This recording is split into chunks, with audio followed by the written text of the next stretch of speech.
بسم اللہ الرحمن الرحیم۔ اسرائیلی بستیوں کے گلی کچوں میں فرعونی سپاہی گھر گھر تلاشی کے دوران معصوم بچوں کو ذبح کرنے میں مصروف ہو گئے۔ یہی وہ وقت تھا کہ جب بنی اسرائیل کی بستی میں 2 بچے پیدا ہوئے۔ ان میں سے ایک کی ماں نے اللہ کے حکم پر اپنے لخت جگر کو ایک ٹوکری میں لٹا کر دریا کی موجوں کے حوالے کر دیا، اور یوں وہ بچہ فرعون کے محل کے اندر پہنچ گیا۔ دوسرے بچے کی ماں نے فرعونی سپاہیوں کے ڈر سے بچے کو پہاڑ کے ایک غار میں بند کر دیا۔ حسن اتفاق دونوں بچوں کا نام موسیٰ تھا۔ فرعون کے محل میں پہنچنے والا بچہ موسیٰ بن عمران علیہ السلام تھے، جن کی پرورش محل کے عالی شان ماحول میں فرعون کے ہاتھوں ہوئی، جبکہ دوسرے بچے کا نام موسیٰ بن ظفر تھا۔ پہاڑ کے بند غار میں ان کی پرورش حضرت جبرائیل علیہ السلام نے کی۔ اللہ کے دشمن فرعون کے سرپرستی میں پلنے بڑھنے والا بچہ نبوت کے عظیم منصب پر فائز ہوا، جبکہ روح الامین حضرت جبرائیل کے ہاتھوں پر پروان چڑھنے والا بچہ بدی کی علامت بن کر تاریخ میں برے الفاظ سے یاد کیا جانے لگا۔ مشہور یہ ہے کہ سامری کا نام موسیٰ بن ظفر تھا۔ ابن جریر نے حضرت ابن عباس سے روایت ہے کہ سامری پیدا ہوا تو فرعون کی طرف سے تمام اسرائیلی لڑکے کو قتل پر حکم درآمد جاری کر دیا گیا تھا۔ اس کی والدہ کو خوف ہوا کہ فرعونی سپاہی اسے بھی قتل کر دیں گے، لہٰذا بچے کو اپنے سامنے قتل ہوتا دیکھنے کی مصیبت سے یہ بہتر سمجھا کہ اسے جنگل ایک غار میں رکھ کر اوپر سے بند کر دے، کبھی کبھی اس کے خبر گیری کرتی رہوں گی۔ ادھر اللہ تعالیٰ نے حضرت جبرائیل امین علیہ السلام کو اس کی حفاظت اور غذا دینے پر مامور کر دیا۔ وہ اپنی ایک انگلی پر شہد، ایک پر مکھن، ایک پر دودھ لاتے اور بچے کو چٹا دیتے، یہاں تک کہ وہ غار میں پل بڑھ کر بڑا ہو گیا۔ اس کا انجام یہ ہوا کہ نہ صرف خود بلکہ بنی اسرائیل کو بھی کفر میں مبتلا کر دیا، پھر قہر الہی میں گرفتار ہوا۔ بعض روایت کے مطابق ہے کہ سامری آل فرعون کا قبطی تھا، جو حضرت موسیٰ علیہ السلام کی پڑوس میں رہتا تھا، ان پر ایمان لے آیا تھا۔ جب موسیٰ علیہ السلام بنی اسرائیل کو لے کر مصر سے نکلے تو وہ بھی ساتھ ہو لیا۔ بعض روایت میں ہے کہ وہ بنی اسرائیل کے ایک قبیلے سامرا کا رئیس تھا۔ قبیلہ سامرا ملک شام کا معروف قبیلہ ہے۔ حضرت سعید ابن جبیر نے فرمایا کہ سامری فارسی تھا اور کرمان کا رہنے والا تھا۔ حضرت ابن عباس نے فرمایا کہ وہ ایک ایسی قوم سے تعلق رکھتا تھا جو گائے کی پرستش کرنے والی تھی۔ وہ کسی طرح سے مصر پہنچ گیا تھا، بظاہر دین بنی اسرائیل میں داخل ہو گیا تھا، مگر اس کے دل میں نفاق تھا۔ حاشیہ کرتبی میں ہے کہ سامری ہندوستان کا ہندو تھا جو گاؤں کی گائے کی عبادت کرتا تھا۔ موسیٰ علیہ السلام پر ایمان لایا، لیکن بعد ازاں کفر کی طرف لوٹ گیا، یا پہلے ہی سے اس نے منفقہ طور پر ایمان کا اظہار کیا تھا۔ واللہ عالم۔ حضرت موسیٰ علیہ السلام نے فرعون کے غرق ہونے کے بعد بنی اسرائیل کے ساتھ بحر حمر پار کر کے وادی سینا کی جانب چلے۔ اللہ نے بنی اسرائیل کی ہدایت و رہنمائی کے لیے حضرت موسیٰ علیہ السلام کو آسمی کتاب دینے کا فیصلہ فرمایا، اور انہیں 30 راتوں کے لیے کوہ طور پر بلایا، جنہیں مزید 10 راتوں کے اضافے کے ساتھ 40 راتیں کر دیا گیا۔ حضرت موسیٰ علیہ السلام نے کوہ طور پر جانے سے پہلے اپنے بھائی حضرت ہارون علیہ السلام کو اپنا جانشین مقرر کر دیا تھا، وہ بھی اللہ کے نبی تھے۔ حضرت ہارون علیہ السلام بنی اسرائیل کو وعظ نصیحت فرماتے رہتے تھے۔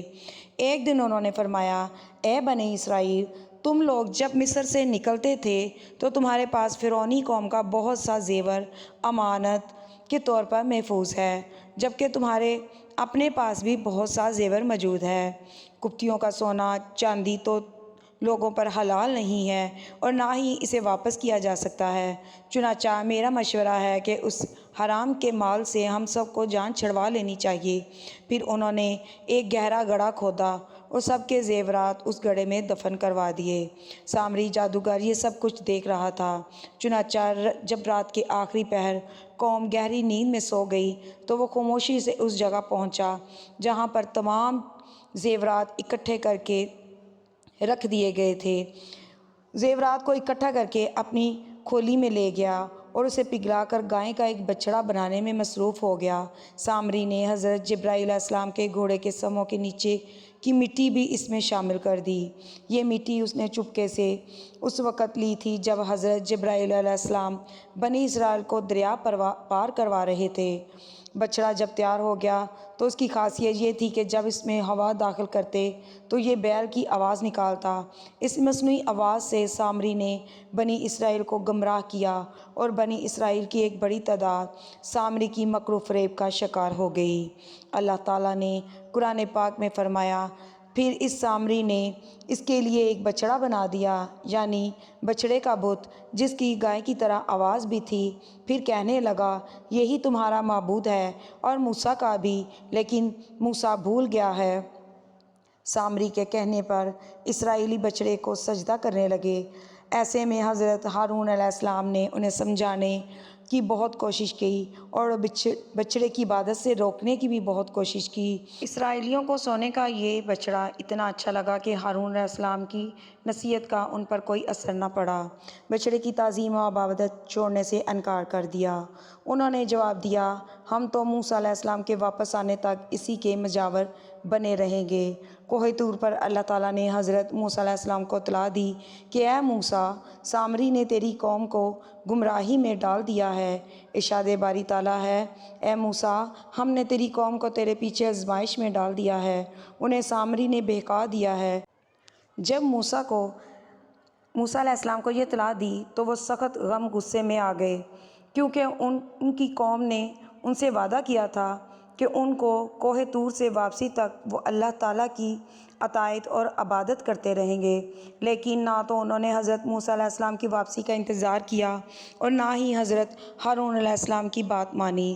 اس کے برعکس وہ سامری جادوگر کی ہدایت پر بچڑے کی پوجا کرتے رہے، یہاں تک کہ اللہ تبارک و تعالیٰ نے حضرت موسیٰ علیہ السلام کو ان کی قوم کی بدعہدی اور بچڑے کی پرستی سے آگاہ فرمایا۔ حضرت موسیٰ علیہ السلام جب توریت کی تختیاں لے کر کوہ طور سے واپس ہوئے تو دیکھا کہ قوم سامری کے بچڑے کی پرستش میں مصروف ہے۔ یہ دیکھ کر آپ کو سخت تکلیف پہنچی۔ فوراً تختیاں ایک طرف رکھی اور اپنے بھائی کا سر پکڑ کر انہیں اپنی طرف گھسیٹنے لگے۔ حضرت ہارون علیہ السلام نے کہا کہ اے میرے ماں جائے، ان لوگوں نے مجھے بے حقیقت سمجھا اور قریب تھا کہ مجھے قتل کر ڈالتے، تو تم مجھ پر دشمنوں کو مت ہنساؤ۔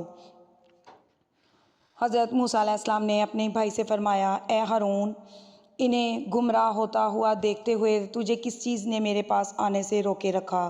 کیا تو بھی نافرمان بن بیٹھا تھا؟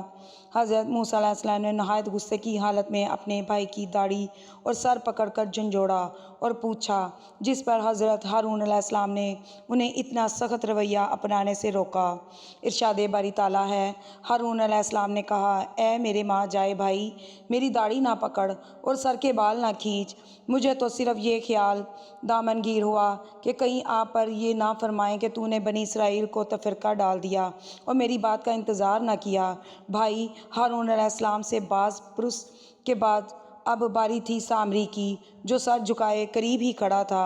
حضرت موسیٰ علیہ السلام سامری کی جانب متوجہ ہوئے اور سخت لہجے میں پوچھا، سامری، تیرا کیا معاملہ ہے؟ تو نے قوم کو بت پرستی پر کیوں لگایا؟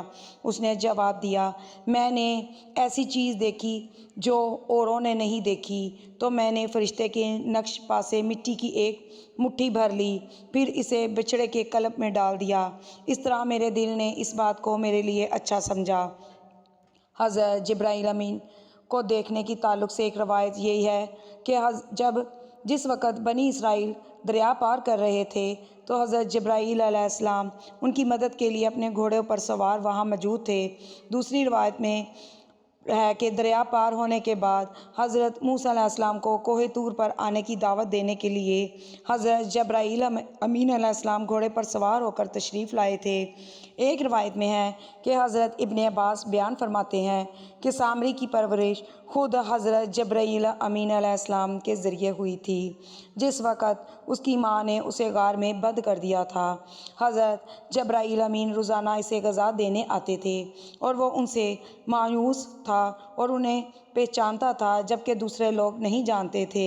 سامری کے دل میں شیطان نے یہ بات ڈالی کہ حضرت جبرائیل امین علیہ السلام کے گھوڑے کے قدم جس جگہ پڑتے ہیں وہاں کی مٹی میں حیات و زندگی کے خاص اثرات ہوتے ہیں، یہ مٹی اٹھا لی جائے۔ چنانچہ سامری نے وہ مٹی اٹھا لی۔ یہاں اس بات کا تذکرہ ملتا ہے کہ سامری نے حضرت ہارون علیہ السلام سے بھی دعا کروائی تھی کہ میں اپنے ہاتھ میں جو کچھ ہے اس میں ڈالتا ہوں، شرط یہ ہے کہ آپ یہ دعا کر دیں کہ جو میں چاہتا ہوں وہ ہو جائے۔ حضرت ہارون علیہ السلام اس کی نفاق و گوسلہ پرستی سے واقف نہ تھے، لہٰذا دعا کروا دی۔ اس نے وہ نشان قدم کی خاک میں اس میں ڈال دیا۔ حضرت ہارون علیہ السلام کی دعا سے اس میں حیات کے آثار پیدا ہوئے۔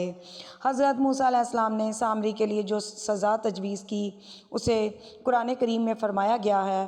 ترجمہ کچھ یوں ہے: اچھا جا، دنیا کی زندگی میں تیری سزا یہی ہے، تو کہتا رہے کہ مجھے نہ چھونا، اور ایک اور بھی وعدہ تیرے ساتھ ہے جو تجھ سے ہرگز نہ ٹلے گا۔ اب تو اپنے اس معبود کو بھی دیکھ لینا جس کا تو اعتکاف کیے ہوئے تھا، ہم اسے جلا کر ریزہ ریزہ کر کے دریا میں اڑا دیں گے۔ اور پھر ایسا ہی ہوا، وہ ایسی خطرناک بیماری میں مبتلا ہو گیا کہ ساری عمر یہی کہتا رہا کہ مجھ سے دور رہو، مجھے نہ چھونا، اس لیے کہ اسے چھوتے ہی چھونے والا اور سامری جادو دونوں شدید بخار میں مبتلا ہو جاتے۔ اس لیے جب وہ کسی انسان کو دیکھتا تو اسے فوراً چیخ اٹھتا، لامساس۔ پھر وہ انسانوں کی بستی سے نکل کر جنگل میں چلا گیا، جہاں اس نے جانوروں کے ساتھ حیوانوں کی طرح زندگی گزاری اور یوں عبرت کا نشان بن گیا۔ گویا دنیا میں لوگوں کو گمراہ کرنے کے لیے جو شخص جتنا بھی مکر و فریب، فراڈ اختیار کر لے، آخرت میں اسے سزا ضرور ملتی ہے۔